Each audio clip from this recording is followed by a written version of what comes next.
അടുക്കള വേണ്ട, പാത്രങ്ങൾ വേണ്ട, ഷെഫ് വേണ്ട, സഹായികളും ആവശ്യമില്ല. അടുക്കളയിലേക്ക് വേണ്ട പച്ചക്കറിയുടെയും മീനിൻ്റെയും ചിക്കൻ്റെയും നീണ്ട ലിസ്റ്റില്ല. സാധനങ്ങൾ വാങ്ങാൻ മാർക്കറ്റിൽ അലയേണ്ട. പക്ഷേ നിങ്ങൾക്കും ഒരു റെസ്റ്റോറൻറ്റ് നടത്താനാകും, അതും നല്ല ലാഭത്തിൽ.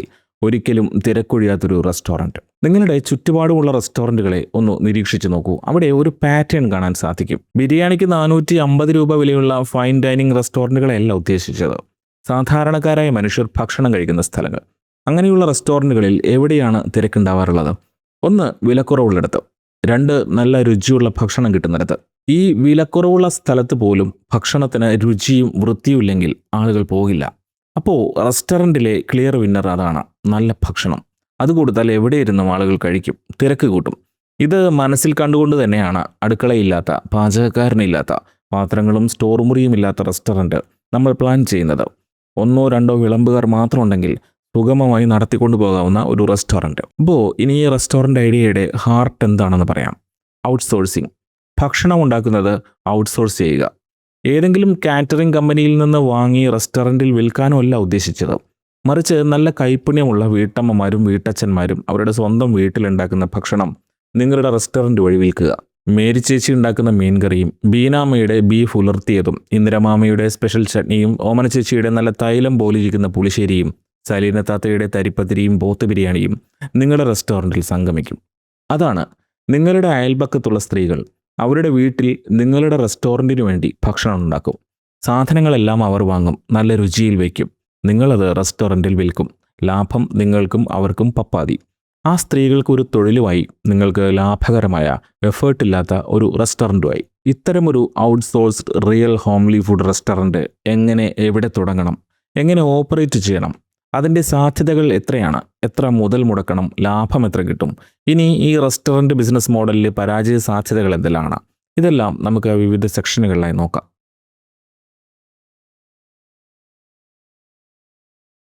ഞാൻ താമസിക്കുന്നത് പാലക്കാട് ടൗണിലാണ്. ഇവിടെ ഇത്തരമൊരു റെസ്റ്റോറൻറ്റ് ആശയം നടപ്പാക്കാൻ തീരുമാനിച്ചാൽ ഞാൻ എന്തൊക്കെ ചെയ്യുമെന്ന് പറയാം. അപ്പോൾ നിങ്ങൾക്കും ഏകദേശം ഐഡിയ കിട്ടും. ആദ്യം റെസ്റ്റോറൻറ്റ് തുടങ്ങുക, പിന്നെ പാചക സിംഹങ്ങളായ വീട്ടമ്മമാരെ കണ്ടെത്തുക, അതിനുശേഷം ലോജിസ്റ്റിക്സ് അറേഞ്ച് ചെയ്യുക എന്ന ക്രമത്തിൽ ഇത് പറയാം. പാലക്കാട് ടൗണിൻ്റെ നടുവിൽ തുടങ്ങിയാലും ഔട്ട്സ്കേർട്സിൽ തുടങ്ങിയാലും ഒന്നാം തരം വിൽപ്പന കിട്ടുന്ന ആശയമാണ് റിയൽ ഹോംലി ഫുഡ് കിച്ചൺ. അതുകൊണ്ട് ലൊക്കേഷനിൽ ഞാൻ പ്രിഫറൻസ് കൊടുക്കുക അധികം ഉള്ളിലല്ലാത്ത, എന്നാൽ വാടക കുറവുള്ള ഒരിടമായിരിക്കും. അതിപ്പോൾ ഒരു വീട് കൊമേഴ്സ്യൽ പർപ്പസിന് വാടകയ്ക്ക് എടുത്താലും നന്നാവും.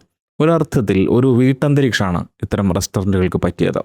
ഉച്ചയൂണ് അവിടെ നിന്നാകുന്നത് ഒരു പ്രത്യേക അനുഭവമാണ്.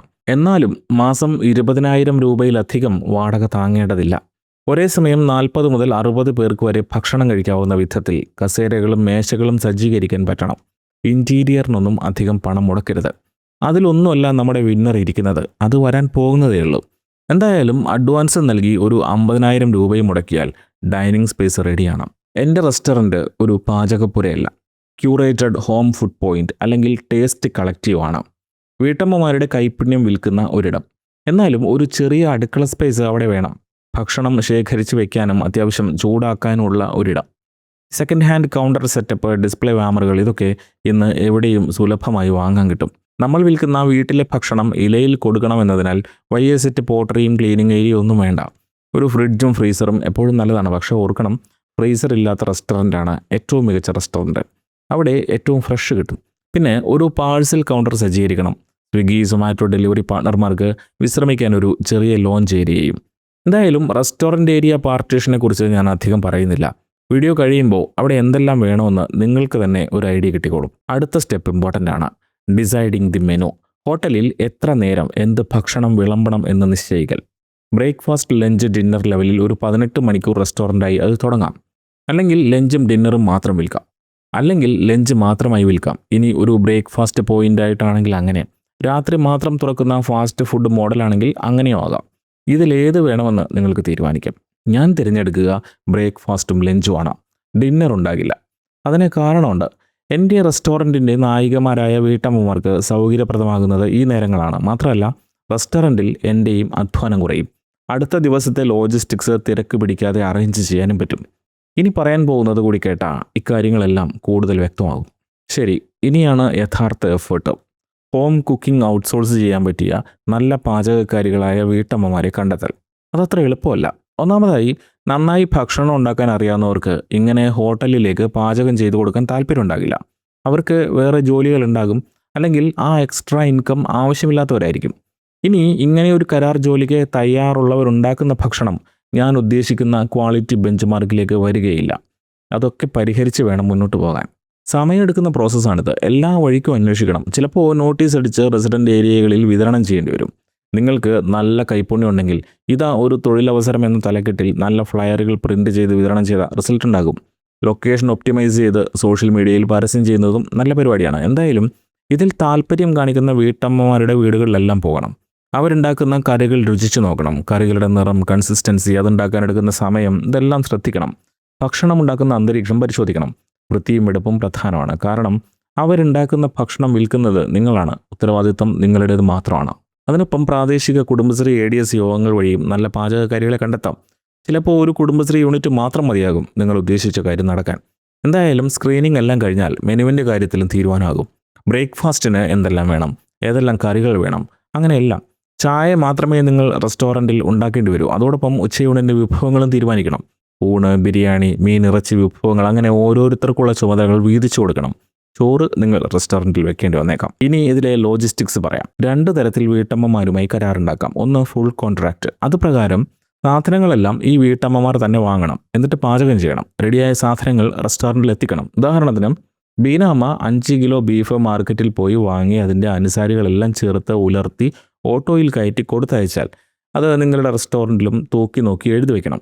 എന്നിട്ട് 1 കിലോ ബീഫ് ഉലർത്തിയതിന് ഇത്ര രൂപയെന്ന് കണക്കാക്കി എല്ലാ ആഴ്ചയും സെറ്റിൽ ചെയ്യണം. രണ്ടാമത്തേത് കുക്കിംഗ് കോൺട്രാക്റ്റ്. അതായത് ആവശ്യത്തിനുള്ള സാധനങ്ങളെല്ലാം നിങ്ങൾ തന്നെ വീട്ടമ്മമാർക്ക് വാങ്ങി നൽകും. റെഡിയായ ഭക്ഷണം നിങ്ങൾ തന്നെ ഒരു വാഹനം അയച്ച് റെസ്റ്റോറൻറ്റിലേക്ക് കൊണ്ടുവരും. വീട്ടമ്മമാരുടെ എഫേർട്ടിനനുസരിച്ച് പ്രതിഫലം കൊടുക്കും. ഇത്തരം രീതിയിൽ ക്വാളിറ്റി കൺട്രോളും ബ്രാൻഡും പൂർണ്ണമായും നമ്മുടെ തന്നെ നിയന്ത്രണത്തിലായിരിക്കും. ഇതിൽ എനിക്ക് അനുയോജ്യമായി തോന്നുന്നത് ആദ്യം പറഞ്ഞ രീതിയാണ്. സാധനങ്ങളെല്ലാം അവർ തന്നെ വാങ്ങി അവർ തന്നെ പാചകം ചെയ്തെത്തിക്കുന്ന ശൈലി. അത് വീട്ടമ്മമാർക്ക് കൂടുതൽ എക്സ്പെരിമെൻ്റൽ മെൻറ്റാലിറ്റി കൊടുക്കും.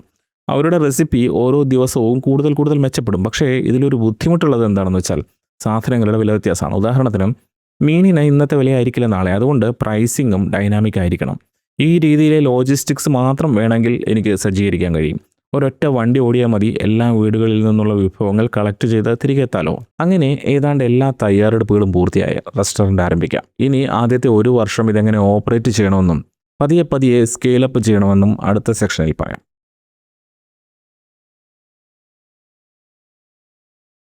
എൻ്റെ ഔട്ട്സോഴ്സ്ഡ് റിയൽ ഹോംലി ഫുഡ് റെസ്റ്റോറൻറ്റിലെ ഒരു ദിവസം എന്തൊക്കെ സംഭവിക്കുന്നു എന്ന് പറയാം. രാവിലെ 5 മണിക്ക് റെസ്റ്റോറൻറ്റ് തുറക്കുന്നു. ആദ്യം റെസ്റ്റോറൻറ്റ് ക്ലീനിങ് ആണ്. കൃത്യം 5:30 മണിക്ക് പിക്കപ്പ് വാഹനം റെസ്റ്റോറൻറ്റിൽ നിന്നും നിങ്ങളുടെ പാർട്ട്ണർഷിപ്പിലുള്ള അടുക്കളകളിലേക്ക് പോകുന്നു. ഓരോ വീട്ടിലുമെത്തി വീട്ടമ്മമാർ ഉണ്ടാക്കിയ വിഭവങ്ങൾ കളക്ട് ചെയ്യുന്നു. പുട്ടും അപ്പവും ഇഡലിയും ഉപ്പുമാവും സേവയും കടലക്കറിയും മുട്ടക്കറിക്കുമുള്ള ഗ്രേവിയും ബീഫും മീൻകറിയും സാമ്പാറും ചമ്മന്തിയും എല്ലാം വണ്ടിയിൽ കയറ്റി രാവിലെ 6:15 ഡെലിവറി വാഹനം റെസ്റ്റോറൻറ്റിലെത്തും. 6:30 ഭക്ഷണ സാധനങ്ങളുടെ ഗുണനിലവാര പരിശോധന കഴിയും. അതിനിടെ ചായയും ദോശക്കല്ലും തയ്യാറായിരിക്കും. ദോശമാവടക്കം ഔട്ട്സോഴ്സ് ചെയ്തിരിക്കുകയാണ്. മാവെത്തിയാൽ ഉടൻ ദോശയും അവൈലബിൾ ആകും. 6:30 റെസ്റ്റോറൻറ്റ് സർവീസിന് റെഡിയാണ്. ബ്രേക്ക്ഫാസ്റ്റ് ടൈം രാവിലെ 11:30 വരെയാണ്. 11 മണിയാകുമ്പോഴേക്കും ലഞ്ചിൻ്റെ വിഭവങ്ങൾ കളക്ട് ചെയ്യാൻ പിക്കപ്പ് റെസ്റ്റോറൻറ്റിൽ നിന്നും പുറപ്പെട്ടിരിക്കും. 12 മണിക്ക് എല്ലാം ഷോ കിച്ചണിൽ തയ്യാർ. 12:15 ലഞ്ച് ആരംഭിക്കും. 3:30 മണിക്ക് സർവീസ് അവസാനിപ്പിച്ച് റെസ്റ്റോറൻറ്റിന് ഷട്ടർ ഇടും. ഇതാണ് എൻ്റെ റിയൽ ഹോംലി ഫുഡ് റെസ്റ്റോറൻറ്റിലെ ഡെയിലി ക്രോണിക്കിൾ.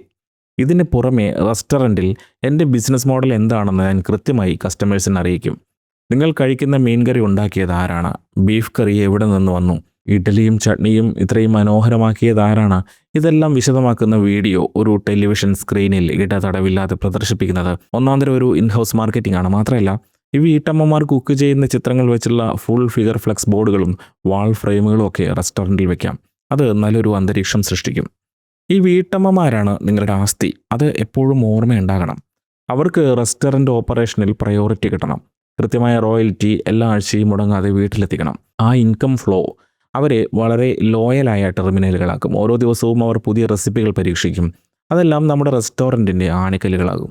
ഇവർക്കുള്ള പ്രതിഫല കാര്യത്തിലും ഇത് മനസ്സിലുണ്ടാകണം. കിലോഗ്രാമിന് അല്ലെങ്കിൽ ലിറ്ററിന് വില കൊടുക്കാവുന്ന സാധനങ്ങളല്ല ഇവരുണ്ടാക്കി നൽകുന്നത്. ഉദാഹരണത്തിന്, 5 കിലോ മീൻ വാങ്ങി പൊരിച്ചു കൊണ്ടുവരുന്ന വീട്ടമ്മയ്ക്ക് കിലോ കണക്കാക്കി പണം നൽകാനാവില്ല.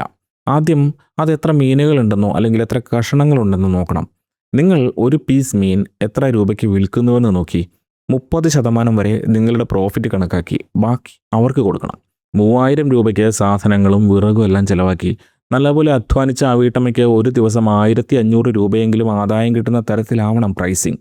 നിങ്ങളുടെ ലാഭത്തിൽ അല്പം നഷ്ടം സംഭവിച്ചാലും ആ ലോയൽറ്റി നിലനിർത്തണം. ഇവിടെ മറ്റൊരു കാര്യം പറഞ്ഞില്ലേ, വിറകിൻ്റെ കാര്യം. പരമാവധി പാചകം വിറകിലാക്കാൻ വീട്ടമ്മമാരെ നിർബന്ധിക്കണം. പക്ഷേ ഗ്യാസ് ഇല്ലാതെ പറ്റില്ല. വീട്ടമ്മമാർക്ക് സ്വന്തം പേരിൽ കൊമേഴ്സ്യൽ ഗ്യാസ് കണക്ഷൻ എടുക്കാൻ കഴിഞ്ഞെന്ന് വരില്ല. എന്നാൽ റെസ്റ്റോറൻറ്റിൻ്റെ പേരിൽ ഒന്നിലധികം കൊമേഴ്സ്യൽ കണക്ഷനുകൾ എടുക്കാൻ നിയമപരമായി തടസ്സമില്ല. റെസ്റ്റോറൻറ്റിൻ്റെ ഫുഡ് ലൈസൻസും ട്രേഡ് ലൈസൻസും ഉപയോഗിച്ച് ബിസിനസ്സിൻ്റെ പേരിൽ തന്നെ 19 കിലോഗ്രാം കൊമേഴ്സ്യൽ സിലിണ്ടറുകൾ എടുക്കുക. ഈ സിലിണ്ടറുകൾ വിഭവങ്ങൾ ഉണ്ടാക്കുന്ന വീട്ടമ്മമാരുടെ വീടുകളിൽ എത്തിച്ചു നൽകുക. ഇതിലൂടെ വീട്ടിലെ ഗ്യാസ് തീർന്നു പോകുമെന്ന പേടി ഒഴിവാക്കാം. ഇതിന് വരുന്ന ചിലവ് അവരുടെ പേയ്മെൻറ്റിൽ നിന്നും കുറച്ചാൽ മതി. പിന്നെ ഭക്ഷണം ഉണ്ടാക്കുന്ന എല്ലാ വീട്ടമ്മമാർക്കും ബേസിക് FSSAI രജിസ്ട്രേഷൻ നിർബന്ധമായും എടുപ്പിക്കാൻ ശ്രമിക്കണം. 100 രൂപ മാത്രമാണ് ഇതിന് ചിലവ്. വലിയ ഫോർമാലിറ്റികളില്ല. ഫുഡ് ഗാഡ്ജറ്റുകളുള്ള ഇൻസുലേറ്റഡ് വാൻ പിക്കപ്പിനായി ഉപയോഗിക്കണം. സ്റ്റെയിൻലെസ് സ്റ്റീൽ കേസുകളിലോ ഫുഡ് ഗ്രേഡ് കണ്ടെയ്നറുകളിലോ ഭക്ഷണം സൂക്ഷിക്കണം. ഇതെല്ലാം വളരെ ബേസിക്കായ കാര്യങ്ങളാണ്, പക്ഷേ അതീവ ശ്രദ്ധ വേണ്ടതാണ്. പിന്നെ എല്ലാത്തിനും ഒരു ബാക്കപ്പ് പ്ലാൻ വേണം.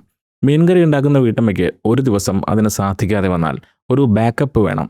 അത് റെസ്റ്റോറൻറ്റിൽ ഉണ്ടാക്കാൻ സാധിക്കണം. ഈ വീഡിയോയിൽ ബിസിനസ് ആശയമോ അല്ലെങ്കിൽ നിങ്ങളുടെ മനസ്സിലുള്ള ഏതെങ്കിലും ഒരു ബിസിനസ് ആശയമോ വികസിപ്പിക്കാൻ താല്പര്യമുണ്ടെങ്കിൽ എനിക്ക് നിങ്ങളെ സഹായിക്കാൻ കഴിയും. എൻ്റെ പേര് ബിനീഷ് അരവിന്ദൻ. ഒരു ബിസിനസ് തുടങ്ങണമെന്ന് ആഗ്രഹിക്കുന്ന 100 പേരിൽ 95 പേരും അത് തുടങ്ങാതെ ഉപേക്ഷിക്കുകയോ അല്ലെങ്കിൽ തുടങ്ങി കുറച്ച് നാളുകൾക്കുള്ളിൽ തന്നെ പരാജയപ്പെട്ട് പിന്മാറുകയോ ആണ് ചെയ്യാറ്.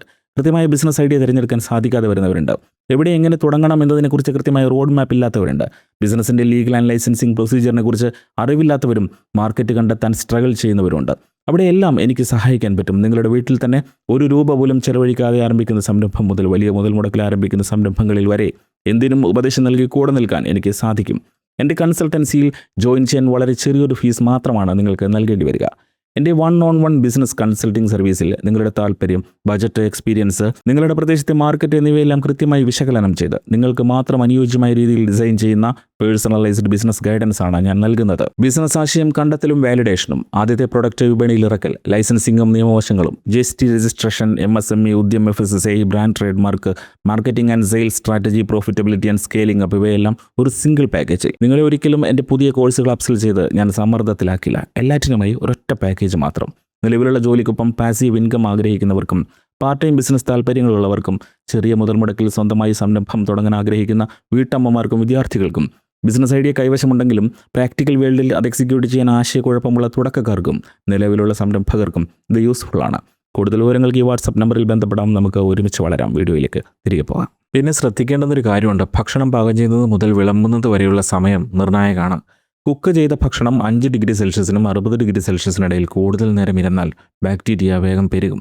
പ്രത്യേകിച്ച് തേങ്ങ അരച്ച് ചേർത്ത നാടൻ കറികൾ, സീ ഫുഡ്, ഇതൊക്കെ ചൂടാറിയ അപകടമാണ്. പെട്ടെന്ന് പണി തീർക്കാൻ വീട്ടമ്മമാർ വേഗം വിഭവങ്ങൾ ഉണ്ടാക്കി വീട്ടിൽ കുറേ നേരം അടച്ചു വയ്ക്കുന്നത് നിരുത്സാഹപ്പെടുത്തണം. സാധനം ചൂടോടെ എത്തുന്നത് നിർണായകമാണ്. പിന്നൊന്നാണ് പോർഷൻ കൺട്രോൾ ഇല്ലായ്മ.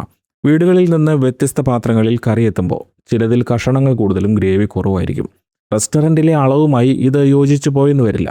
ഇത് കൃത്യമായി മെയിൻറ്റെയിൻ ചെയ്യണം. പിന്നെ ഒരു സാധാരണ വീട്ടമ്മയ്ക്ക് 5 ലിറ്റർ കറി ഉണ്ടാക്കുന്ന അത്ര എളുപ്പത്തിൽ 50 ലിറ്റർ കറി ഉണ്ടാക്കാൻ കഴിയില്ല. സ്കെയിലബിലിറ്റിയിൽ ഇത് പ്രശ്നങ്ങളുണ്ടാക്കും. അപ്പോൾ കൂടുതൽ വലിയ ക്ലൗഡ് കിച്ചണുകൾ നിങ്ങൾ തുടങ്ങേണ്ടി വരും. എന്നിട്ട് ഈ പാചക റാണിമാരെയെല്ലാം അവിടെ സംഗമിപ്പിക്കണം. കൈപുണ്യം അവരുടേത്, ഫെസിലിറ്റികളെല്ലാം നിങ്ങളുടേത്. വലുതാകുമ്പോൾ എല്ലാം വലുതാണല്ലോ. പിന്നൊരു വെല്ലുവിളി നിങ്ങളുടെ പാചക നായികമാരുടെ മൈൻഡ് സെറ്റാണ്. രുചി ഇഷ്ടപ്പെട്ട നിങ്ങളുടെ കസ്റ്റമർമാർ നേരിട്ട് ഈ വീട്ടമ്മമാരെ സമീപിച്ച് ഓർഡറുകൾ നൽകാൻ തുടങ്ങും. മറ്റു വലിയ റെസ്റ്റോറൻറ്റുകളോ ക്ലൗഡ് കിച്ചണുകളോ കൂടുതൽ തുക വാഗ്ദാനം ചെയ്ത് നിങ്ങളുടെ മികച്ച കുക്കുകളെ സ്വന്തമാക്കാനും സാധ്യതയുണ്ട്. നേരത്തെ പറഞ്ഞില്ലേ, ലോയൽറ്റി നിലനിർത്തുന്നത് വലിയ കാര്യമാണ്. പിന്നെ നമ്മുടെ റെസ്റ്റോറൻറ്റിൽ ഒരു ദിവസം എത്ര വിറ്റുവരവുണ്ടാകും എന്ന് പ്രവചിക്കാനാവില്ല. ബാക്കി വന്ന നഷ്ടം റെസ്റ്റോറൻറ്റിൻ്റേത് മാത്രമാണ്. ഇത് റെഗുലേറ്റ് ചെയ്യാൻ പറ്റണം, വേസ്റ്റേജ് കുറയ്ക്കണം. അപ്പോൾ ഇത് പരീക്ഷിച്ച് നോക്കാവുന്ന മികച്ചൊരു മോഡലാണ്. ശരിയായി പ്ലാൻ ചെയ്താൽ വിജയിക്കാവുന്ന ഒന്ന്. എല്ലാ ആശംസകളും. ഈ ബിസിനസ് ആശയം വികസിപ്പിക്കാനോ ഇനി മറ്റേതെങ്കിലും സംരംഭം തുടങ്ങാനോ സഹായം ആവശ്യമുണ്ടെങ്കിൽ ഈ വാട്സപ്പ് നമ്പറിൽ എനിക്ക് മെസ്സേജ് ചെയ്യാം. നന്ദി.